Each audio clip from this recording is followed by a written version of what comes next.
Hi guys! Welcome back to my channel. For today's video, magluluto tayo ng banana cake. Ito ang ating mga ingredients.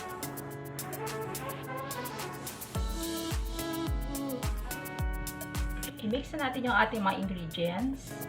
Ito. Mash ko muna yung ating banana. Bali, overripe yung gamit kong banana.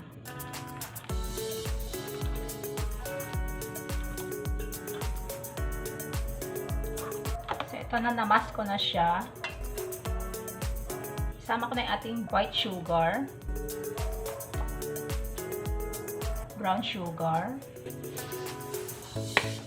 isama ko na yung egg,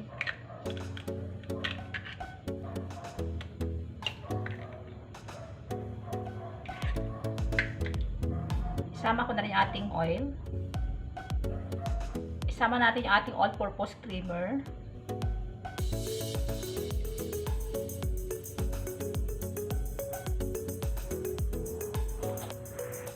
isama ko na rin yung ating butter.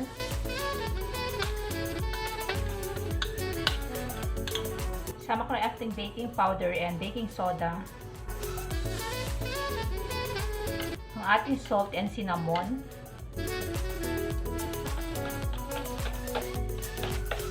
Isama ko na yung ating flour. Half lang muna.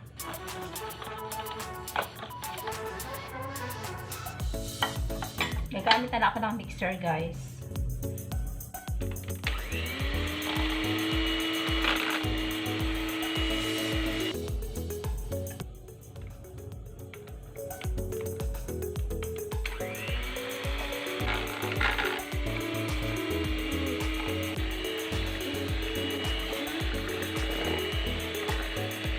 Mag-add ako ng vanilla.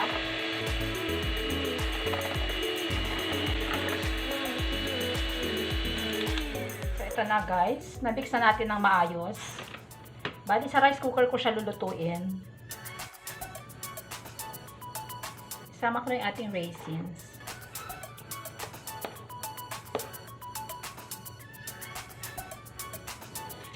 Lipat ko na dito sa ating rice cooker.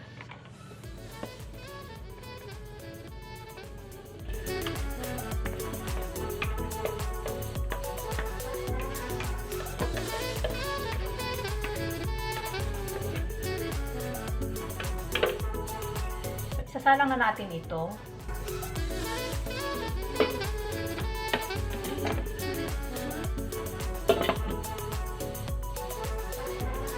So ito na guys, nag-keep warm na siya. Bali after 10 minutes, pipindutin ko siya ulit. Kasi hindi pa siya luto.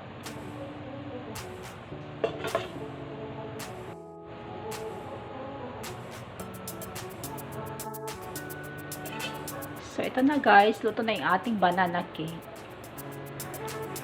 Bali, palalamigin ko lang ito, then i-transfer ko na sa isang plate.